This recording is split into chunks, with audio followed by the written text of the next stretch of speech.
Alhamdulillah di siang hari ini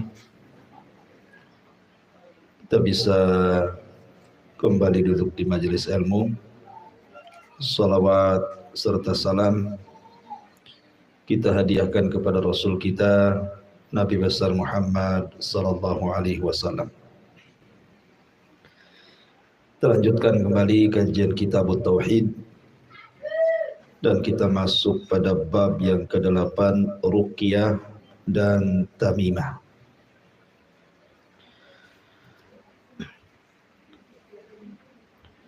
Di sini pengarang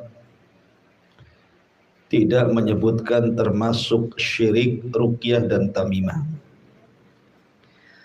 Kenapa? Karena ada khilaf tentang permasalahan ruqyah dan tamimah ini. Ada yang dibolehkan dan ada yang dilarang. Makanya di sini babnya hanya menyebutnya bab ruqyah dan tamimah. Ruqyah itu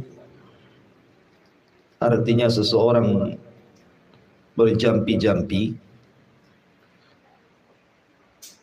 untuk melakukan perobatan. Makanya ada istilah ruqyah syar'iyah di masyarakat itu. Artinya seseorang berjampi-jampi dengan Al-Quran atau doa-doa yang disarankan untuk dibaca dalam hadis-hadis yang sahih. Ma'asyiral muslimin yang dimuliakan Allah Subhanahu wa taala. Baik, kita masuk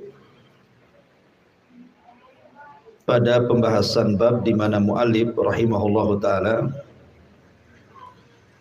mencantumkan beberapa riwayat hadis Nabi sallallahu alaihi wasallam, di antaranya riwayat dalam Sahih Bukhari dan Muslim atau muttafaq alaihi dari Abu Bishr Al-Ansari. Dia bercerita bahwa dirinya pernah bersama Rasul sallallahu alaihi wasallam dalam satu perjalanan. Beliau lantas mengirim utusan untuk mengumumkan, alla yabqayanna fi raqabati ba'irin kiladatun min watarin au kiladatun illa quti'at.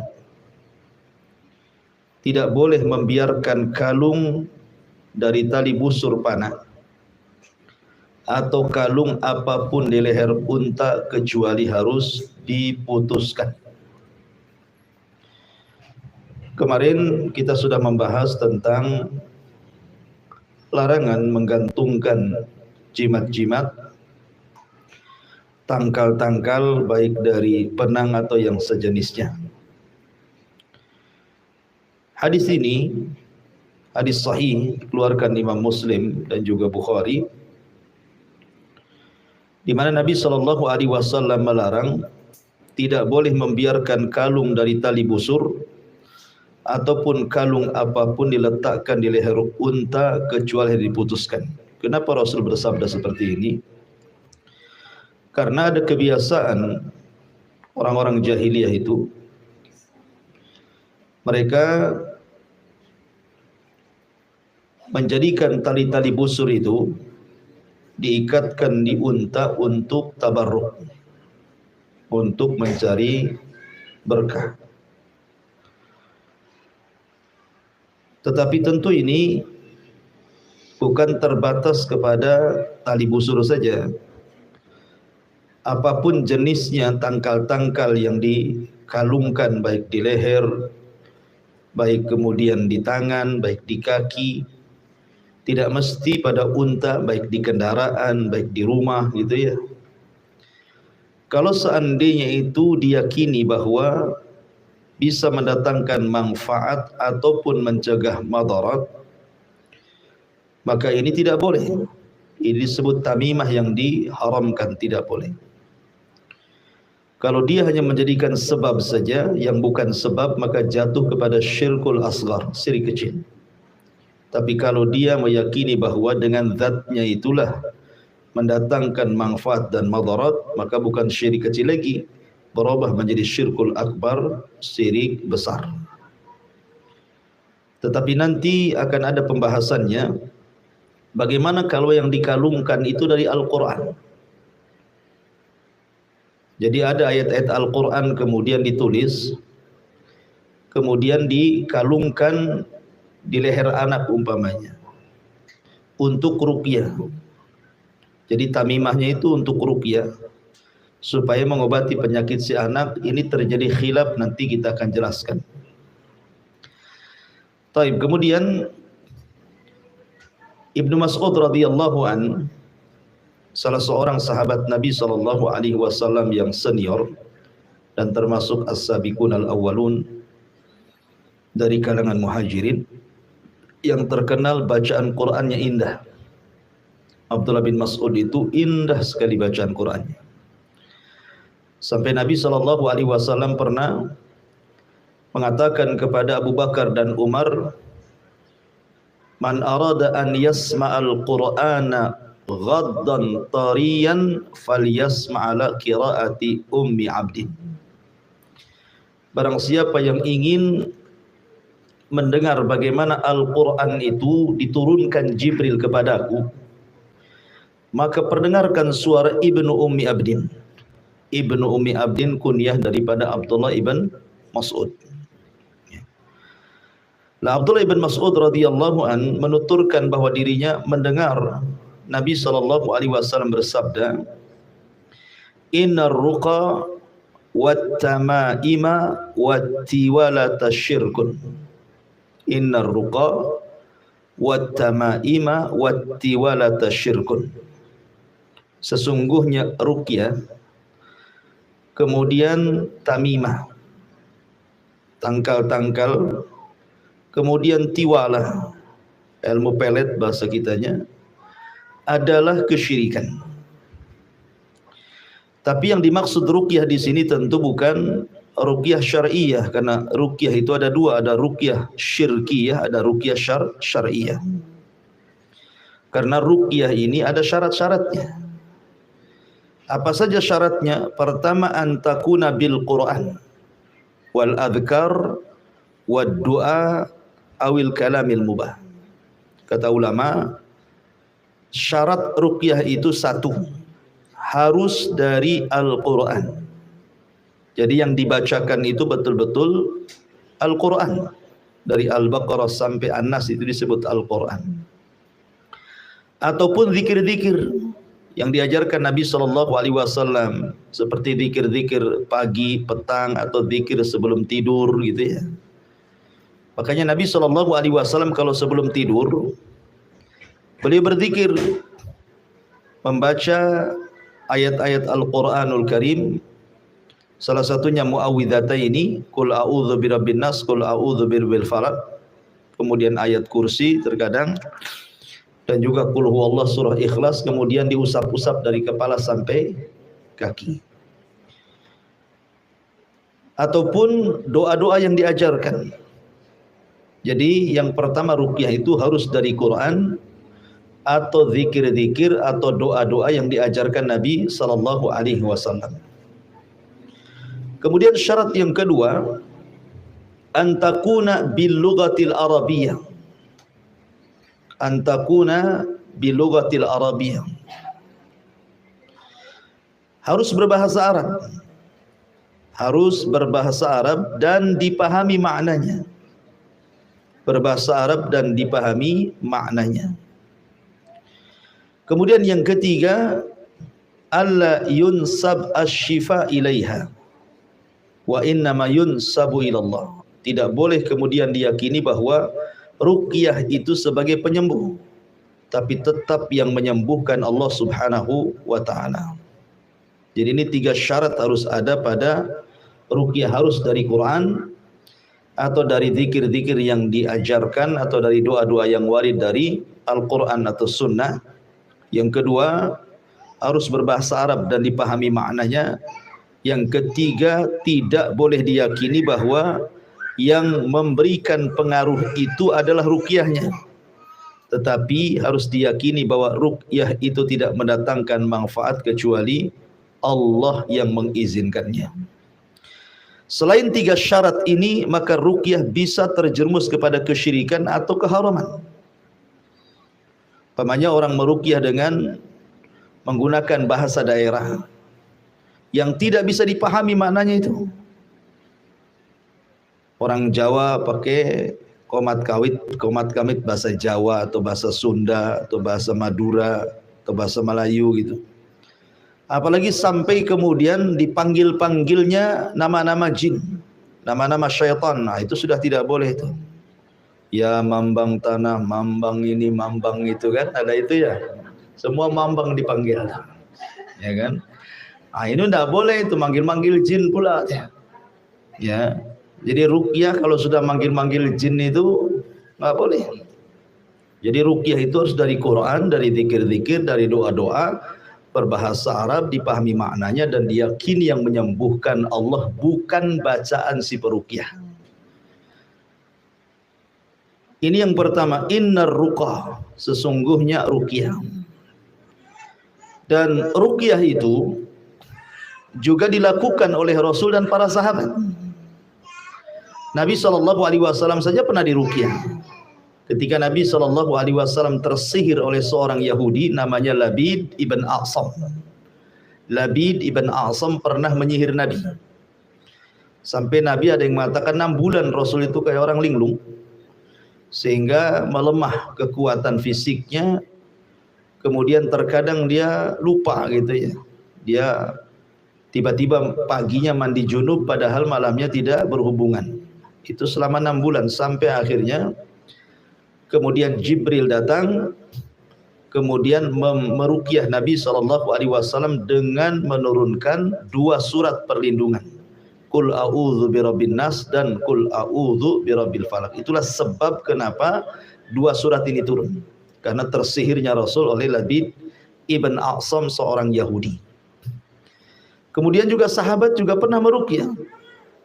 Seperti umpamanya kisah tentang Abu Sa'id Al-Khudri.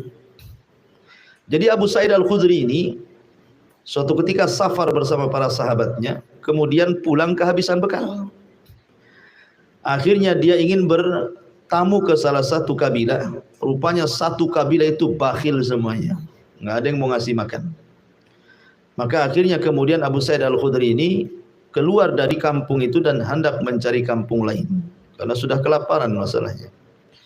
Tiba-tiba Sayyidul Kaum, Pak Lurahnya kaum itu terkena sengatan kalajengking. Demamlah lurahnya. Akhirnya kemudian orang-orang pun mendatangi para sahabat ini, dilihatnya ada muka-muka tabib gitu ya.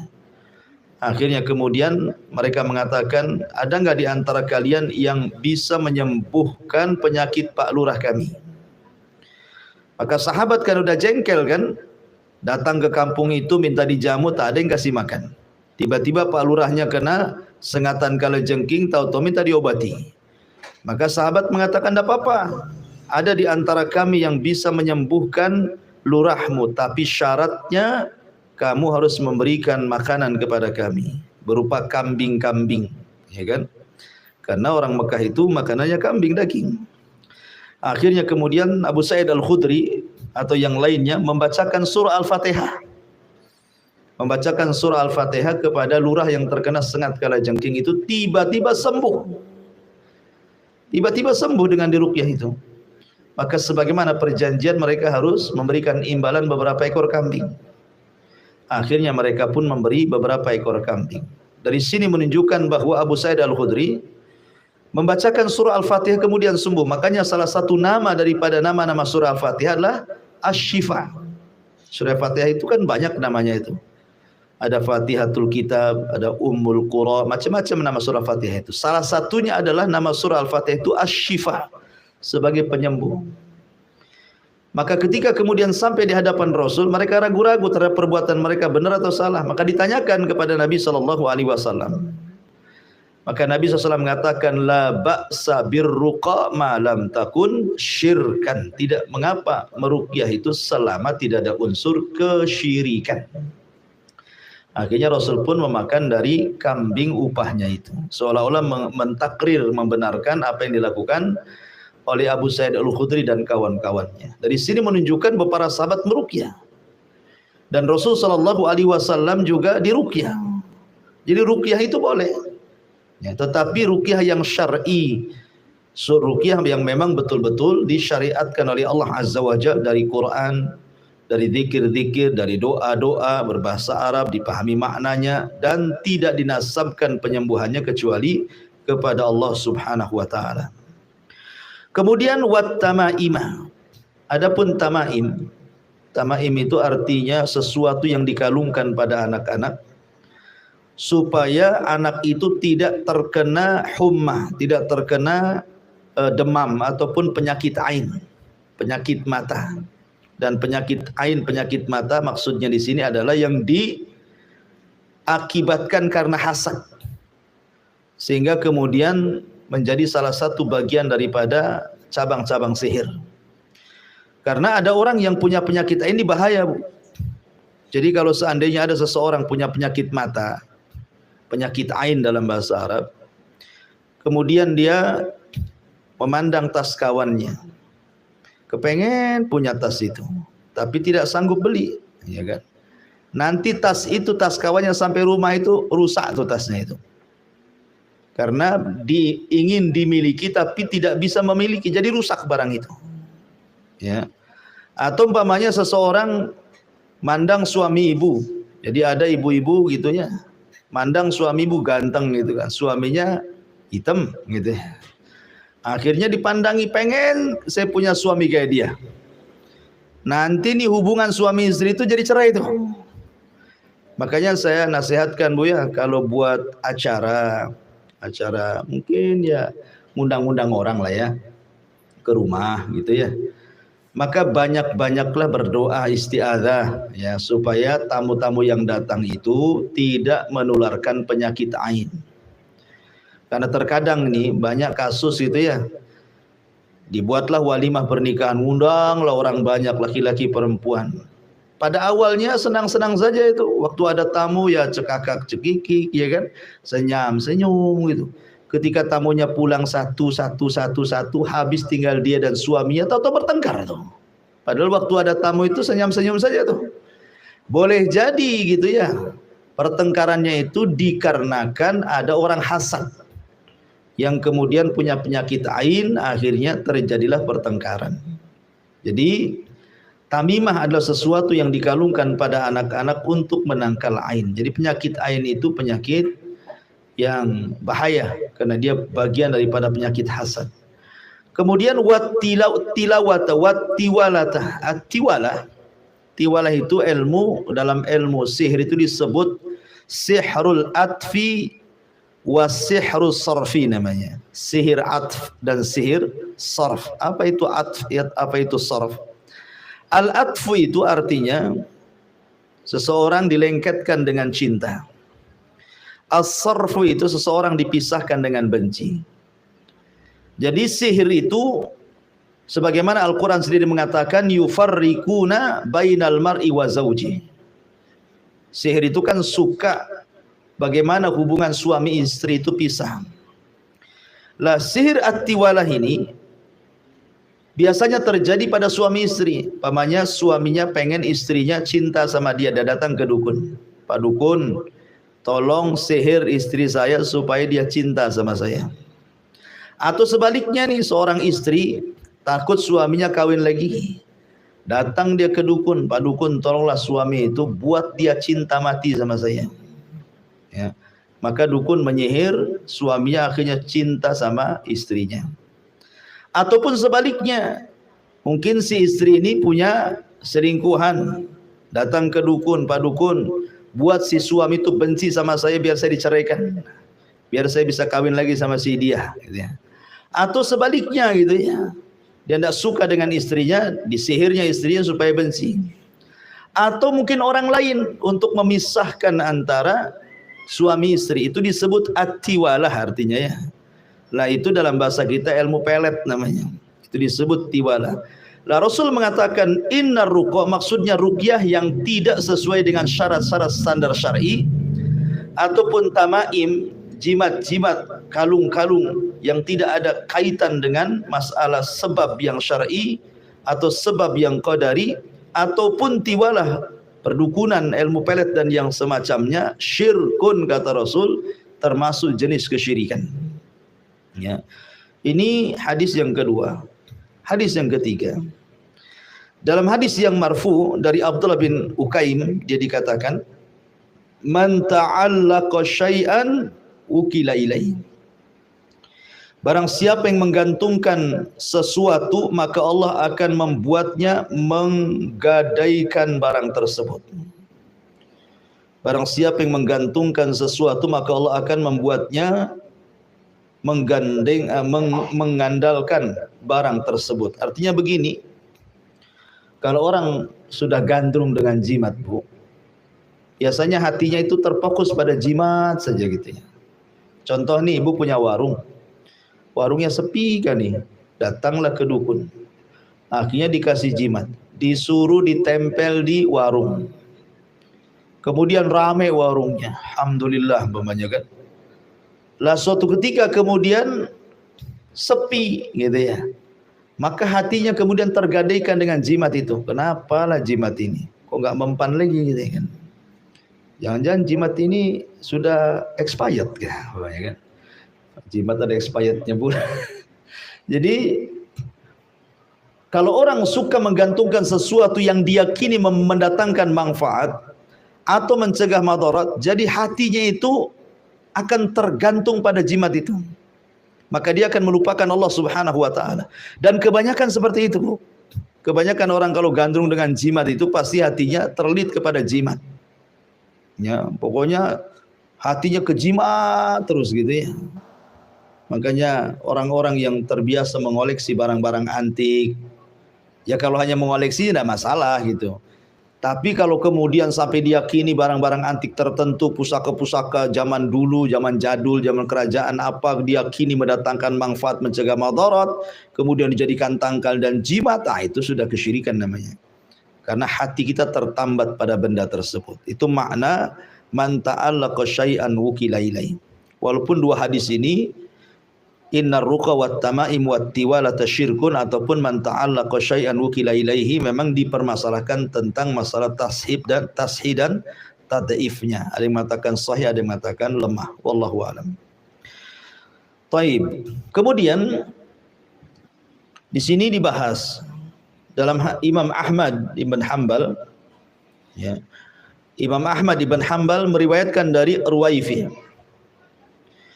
bahwa Rasul sallallahu alaihi wasallam bersabda, ya Ruwaifi, la'alla al-hayata tatulu bik, fa akhbirin nas anna man aqada lihyatahu aw taqallada wataran aw istanja bi raji'i dabatin aw admin fa inna Muhammadan bari'un minhu.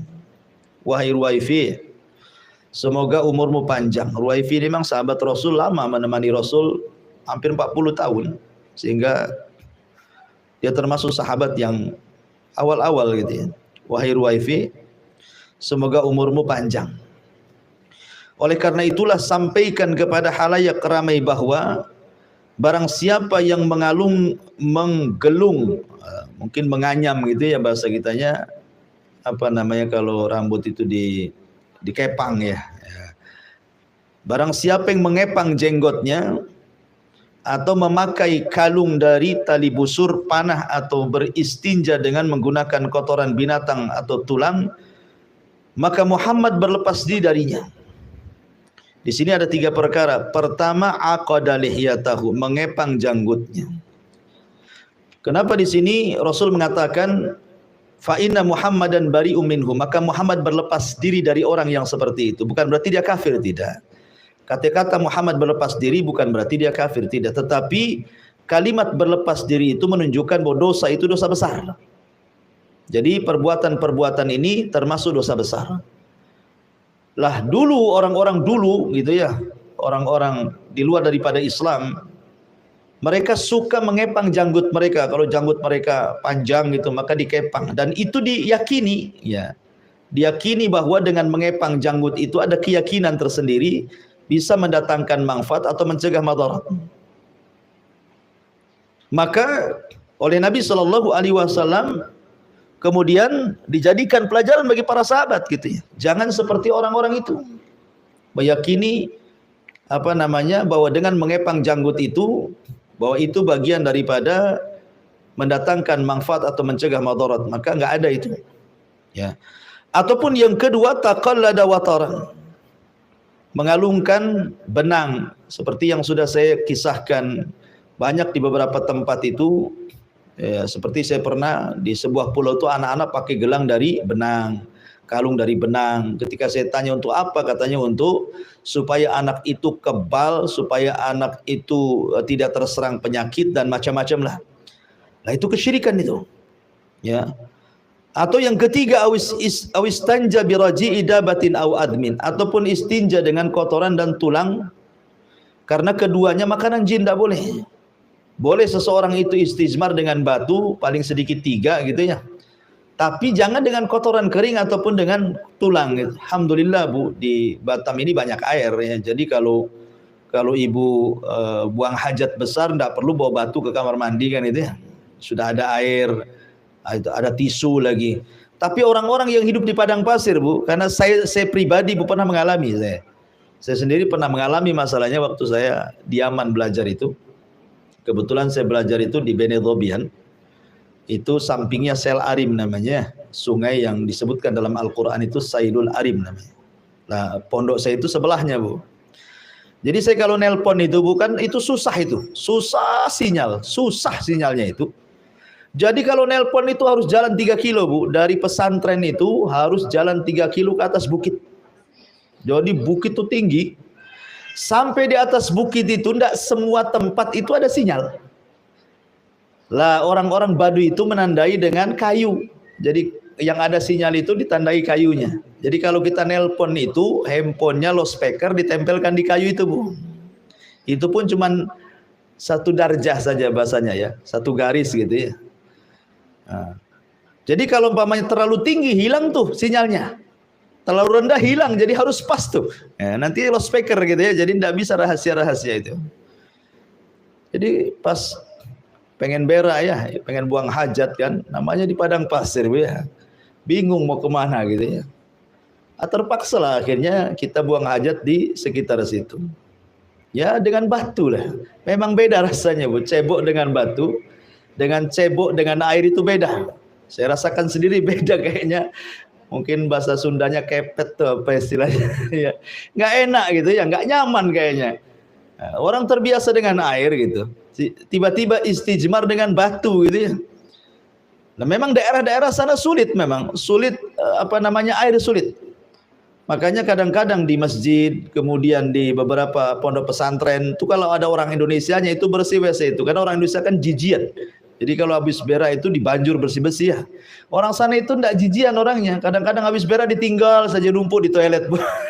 Kadang-kadang dorongnya itu bukan pakai air, ditimpa batu. Batu nanti di atas batu ada berak lagi, tumpuk-tumpuk, akhirnya penuh dengan kita yang bersihkan. Jadi kadang-kadang seperti itu. Artinya bahwa mungkin daerah sini mungkin istijmar mungkin tidak berlaku lah karena banyak air. Tapi daerah Timur Tengah, daerah padang pasir, daerah Yaman itu kan yang sulit-sulit air kan mungkin istijmar menggunakan batu. Tetapi di sini dilarang itu. Terkadang susah cari batu, rupanya ada kotoran unta yang sudah kering atau kotoran keledai yang sudah kering gitu ya. Disangka batu gitu kan kalau sudah kering. Maka tidak boleh. Atau dengan tulang maka tidak boleh. Karena kedua-duanya adalah makanan jin. Jadi tidak boleh termasuk dosa besar kalau tahu itu kotoran keringnya binatang atau tulang digunakan istinja, maka itu dosa besar. Karena Rasul mengatakan fa inna Muhammadan bariun minhu. Karena Muhammad itu berlepas diri dari perkara itu. Syahidnya di sini adalah kalimat au taqallada wataran, ataupun dia mengalungkan dari busur panah. Mungkin dulu pakai busur panah ya, kalau sekarang mungkin pakai benang-benang kemudian dijadikan jimat. Lah itu perbuatan haram. Rasul sallallahu alaihi wasallam berlepas diri dari perbuatan itu. Lah tentang masalah khilaf para ulama seputar ruqyah ini, tadi saya sudah katakan ruqyah dengan menggantungkan Al-Qur'an. Ini terjadi khilaf para ulama, Bu, ya. Ada yang mengatakan boleh, ada yang mengatakan tidak boleh. Yang mengatakan boleh karena memang banyak ulama salaf berpendapat seperti itu, seperti Abdullah ibn As, kemudian Aisyah radhiyallahu anha, termasuk Ibnu Taimiyah, Ibnul Qayyim rahimahullahu taala, kemudian juga Atha kalau tidak salah, atau siapa gitu, beberapa ulama adalah mereka membolehkan mengalungkan Al-Qur'an. Umpamanya ibu tulis surat kursi, kemudian di kertas, kemudian digulung, dijahit di kain, kemudian dikalungkan di leher anak-anak, ya, supaya anak itu terhindar dari penyakit, ya kan? Maka sebagian ulama salaf membolehkan tuh dengan cara seperti itu. Tetapi sebagian ulama yang lain melarang secara mutlak. Melarang secara mutlak. Seperti Abdullah bin Mas'ud radhiyallahu an melarang secara mutlak. Dan beberapa ulama yang lainnya. Alasannya satu, karena syaddu dzari'ah, sedia payung sebelum hujan. Jangan sampai kemudian akhirnya Quran yang dikalungkan itu berubah jadi jimat. Berubah menjadi jimat gitu ya. Diyakini bahwa Quran itu yang menyembuhkan penyakitnya. Padahal Allah yang menyembuhkan penyakitnya. Kemudian yang kedua alasannya, karena takut dihinakan. Pamannya ibu kalungkan Quran itu di leher anak-anak. Tahu-tahu ibu tidak tahu anak itu masuk WC gitu ya, masuk kamar mandi, kan jadi dihinakan jadinya Quran itu. Jadi tidak sesuai dengan penggunaannya sebagai ruqyah. Atau sebagian ulama mengatakan dilarangnya, dia khawatirkan, dia meyakini bahwa zat yang dikalungkan itulah yang mendatangkan manfaat dan mencegah madarat. Nah, ini jatuh kepada kesyirikan keyakinannya. Makanya Abdullah bin Mas'ud melarang secara mutlak. Tidak boleh mengalungkan Al-Quran untuk mengobati. Tapi sekali lagi kita tidak perlu berkeras dalam masalah ini, karena ini khilaf ulama ya. Kalau ada yang melakukan seperti itu, ya silakan saja, mungkin berpendapat dengan ulama yang membolehkan. Tapi kalau saya pribadi, saya cenderung kepada pendapat Abdullah bin Mas'ud radhiyallahu anhu, tidak boleh secara mutlak. Mau Quran, mau bukan Quran gitu ya, maka tidak boleh. Kalau mau meruqyah tidak usah digantungkan, cukup dibaca saja. Cukup bacakan. Bacakan Quran kepada orang yang hendak disembuhkan penyakitnya. Dan Quran itu bukan obat kesurupan saja. Bukan kalau ada kesurupan baru kemudian datang ke Ustaz, tolong ruqyah saya Ustaz. Tidak, Quran itu obat segala sesuatu. Quran itu bisa mengobati penyakit badan, bisa mengobati penyakit ruh. Makanya Allah mengatakan wa nunazzilu minal Qur'an ma huwa syifa. Ya, ma huwa syifa. Kami turunkan Al-Qur'an itu di dalamnya ada obat. Ya kan? Maka biasakan ibu mengobati penyakit dengan Al-Qur'an. Pemanya anak demam gitu kan, kok nggak turun-turun. Cobalah baca surah Al-Fatihah, bacakan ke air, minumkan ke anak itu. Yakini, karena sugesti itu bagian daripada pengobatan. Yakin bahwa ini wasilah penyembuhan dan Allah yang akan menyembuhkan. Sebagaimana kemarin kita sudah jelaskan bahwa unsur penyembuhan itu dengan menggunakan sebab-sebab itu ada dua, ada sebab syar'i, ada sebab qadari. Sebab syar'i itu artinya sebab memang Rasul mengatakan seperti itu, atau Al-Quran mengatakan seperti itu, bahwa itu pengobat gitu ya. Maka itu sebab syar'i. Lah Quran ini sebab syar'i. Karena memang Allah yang mengatakan Quran itu obat, jadi nggak usah ragu-ragu. Bacakan saja. Ya, bacakan saja. Punya anak bayi malam-malam kok nangis terus. Bacakan Quran. Niatkan itu mengobati. Gitu ya. Itu namanya ruqyah namanya. Jadi ruqyah syar'iyah itulah yang dibolehkan. Dan tidak boleh mencampur adukan ruqyah syar'iyah dengan ruqyah syirkiyah. Contoh umpamanya bacaannya di awal betul surah Al-Fatihah, auzubillahi minasyaitonirrajim, bismillahirrahmanirrahim. Tahu-tahu setelah Al-Fatihah tiba-tiba kemudian dia berqomat kamit, enggak paham kita kan. Gitu ya. Apa waswis-waswis enggak jelas itu kan. Maka kalau seandainya tidak jelas bacaannya, tidak dipahami maknanya, ini mencampur adukan yang hak dengan yang batil. Maka itu bukan ruqyah syar'iyah, itu namanya iltibas bainal haqqi wal batil. Dan Allah mengatakan wala talbisul haqqa bil batil. Jangan kau campur adukan yang hak dengan yang batil. Maka ruqyah syariah itu harus sesuai dengan syarat-syarat yang sudah saya kemukakan di awal. Taib, sedikit masalah ruqyah juga. Ada hadis Nabi SAW yang mengatakan seperti ini. Di antara umatmu wahai Muhammad ada 70.000 orang yang masuk surga tanpa hisab dan adab. Kemudian sahabat pun bertanya, siapa orang yang masuk surga tanpa hisab dan adab itu? Kemudian Rasul menyebutkan 4 syarat kan? 4 sifat. 1, alladzina la yastarkun. Yang kedua, wala yaqtaun. Yang ketiga, wala yatatayyarun. Yang keempat, wa ala rabbihim yatawakkalun. Yang pertama di sini Rasulullah mengatakan la yastarkun, tidak minta diruqyah. Sementara Rasul pernah meruqyah dan pernah diruqyah. Sahabat juga sama, pernah meruqyah dan pernah diruqyah. Bagaimana mungkin kemudian Rasul mengatakan orang yang akan masuk pada kelompok 70.000 yang masuk surga tanpa hisab dan adab tidak boleh minta diruqyah? Apa maknanya? Maknanya tidak boleh minta diruqyah itu artinya sedikit-sedikit tolong ruqyah saya, sedikit-sedikit tolong ruqyah saya. Meminta itu tak boleh.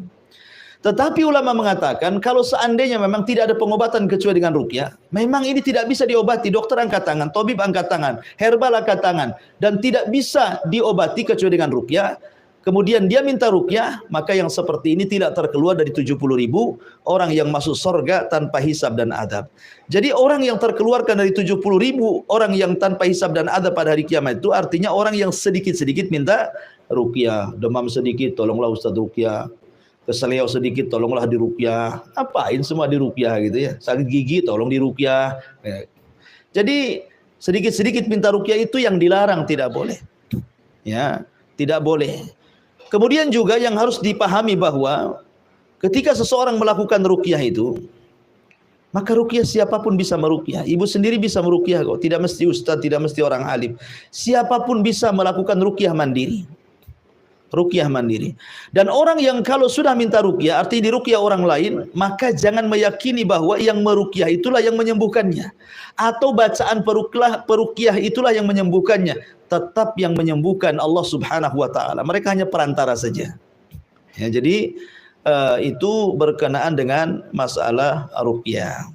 Ya, wallahu alam tentang masalah ruqyah yang jelas bahwa kalau sesuai dengan syarat yang ditentukan, 1, saya ulangi, harus dari Al-Quran, dari zikir, dari doa-doa yang warid. Yang kedua, harus berbahasa Arab dan dipahami maknanya. Dan yang ketiga, tidak diyakini bahwa ruqyah itu yang menyembuhkannya, tapi yang menyembuhkan Allah Subhanahu wa ta'ala. Inilah bab yang ke-8. Taib, sampai di sini. Silahkan kalau ada yang ingin bertanya, tafadhol.